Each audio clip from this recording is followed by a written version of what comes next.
Hello guys! Hello!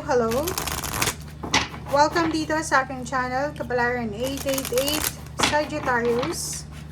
Alamin natin Sagittarius kung anong messages, vibration, divine energy para sa inyong lahat. Ito ay general reading para sa first 2 weeks ng May 2024. Okay, Sagittarius.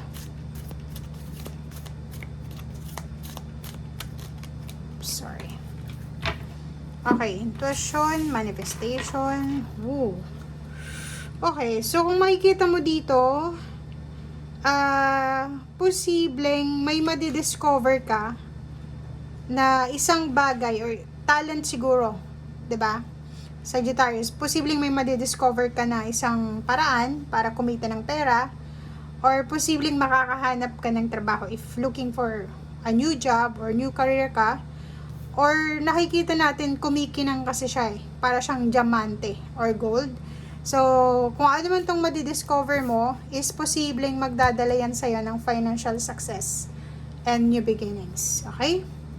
Yung iba din sa inyo dito, busy kayo sa pagre-research, pag-aaral, pagsasaliksik, kung ano yung mga pwede mong magawa para magkaroon ka ng stability and balance sa usaping pera. So, ano tong tawag dito?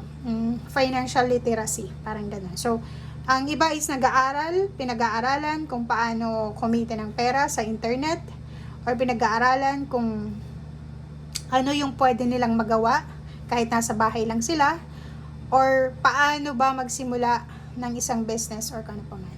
Intuition and manifestation number 3. Sinasabi ng baraha sa'yo dito na makinig ka sa sinasabi ng iyong intuition. Okay? Ngayong buwan ng Mayo, make sure na pinapakinggan natin kung ano yung sinasabi ng ating intuition. Kasi, through intuition mo daw, through instinct, ay posibleng lumabas dyan yung manifestation mo. So, ibig sabihin, lahat ng decision making natin, lahat ng intention natin is dapat sinasangguni natin yan sa ating intuition. Diba? Yung parang bago ka mag-decision, mag-pray ka muna, ramdamin mo sa dibdib mo kung tama ba tong gagawin ko. Diba? Kung gano'n yung ginagawa nyo, hindi kayo magkakamali sa journey or sa tinatahak nyo na landas. Kasi parang may guide ka na. Diba? Plus spirit guide yan eh.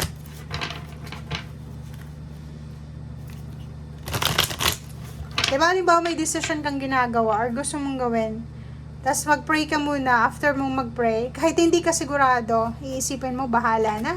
Nandiyan naman si Lord and nakikinig naman siya sa prayers ko. Diba? Parang ganun lang yun.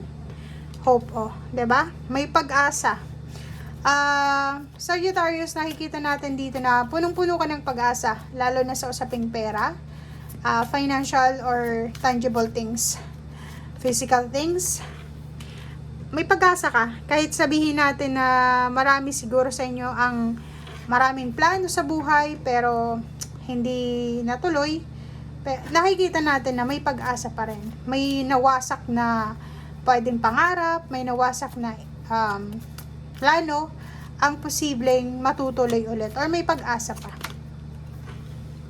Tingnan mo. Transformation. Diba guys? Ang galing, no? So yun, kung makikita mo dito, sinasabi ng baraha sa'yo na huwag kang mawawala ng pag-asa. Lalo na kung feeling mo, ay, wala na, matanda na ako, hindi ko na makukuha yung pangarap ko. Hindi, nagkakamali ka daw doon. Dahil ang sinasabi ng baraha sa'yo, may pag-asa ka pa. Okay? Everyday may transformation. Everyday may nangyayaring pagbabago sa buhay mo.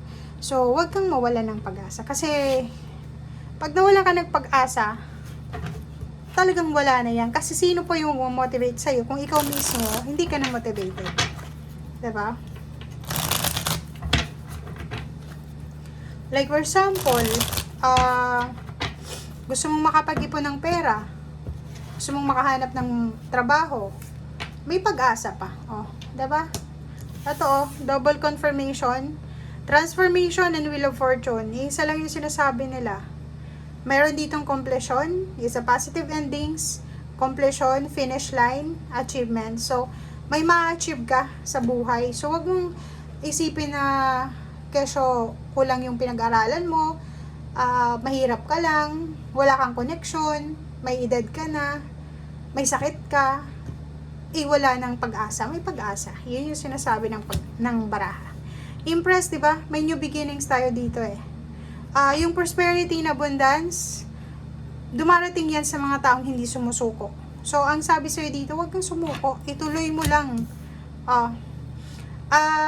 Ingatan mo din yung pamilya mo. If ever may pamilya ka, may asawa ka ba, may anak ka, take care of your family. Take care of your health. Take care of your mother. Kung may mother ka pa.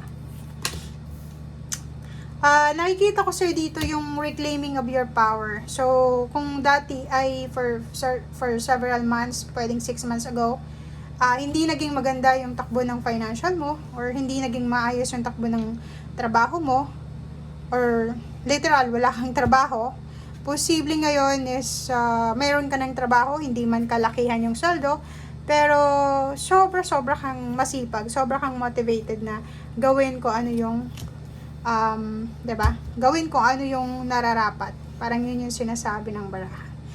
And wag mong gagawin itong 5 of Swords kasi itong 5 of Swords defeat na siya eh. Defeated yung feeling niya. Okay, defeated yung feeling mo kasi hindi natuloy yung plano mo, pero kahit naman hindi natutuloy yung plano, minsan it's a redirection. Minsan kaya hindi natutuloy, natatagalan yung parating sa atin na blessing. Kasi hindi pa yun oras. Parang ganun. King of Cups, kalma lang. 'Di ba? Respire. Breathe in, breathe out. Kalma lang. Kumalma ka sa first 2 weeks na to. Dahil may posibleng good news, balita, email, chat, call na magdadala sa'yo ng peace of mind. So, dun ka dapat ma-excite. Okay? So, yun. Sinasabi ng baraha na may choice, may option ka, may pag-asa pa. Nakikita ko sa'yo dito na may good karma na parating sa'yo. So, yun yung i-anticipate mo. Yun ang kailangan mong bantayan. Oh. Diba? Hintayin mo daw. Hintayin mo daw dahil may posibleng contract signing, wedding, kung ano man tong mga pagbabago na posibleng i-offer sa'yo ng universe, ay para yan sa future mo. So, kung ngayon, feeling mo stagnant ka, diba yung parang feeling mo wala nang nangyayari, puro na lang kamalasan, nako, wag kang maniniwala dyan. Kasi, bilog ang mundo. Bilog na bilog ang mundo. Minsan nasa ilalim, minsan nasa ibabaw. Talagang bilog ang mundo. So, isipin mo na sa ilalim ka man sa ngayon, darating ang araw, tingnan mo. Page of Wands, darating yan. Magiging nandun ka na sa tuktok ng pinakatuktok. Okay, thank you guys. And see you again. Bye!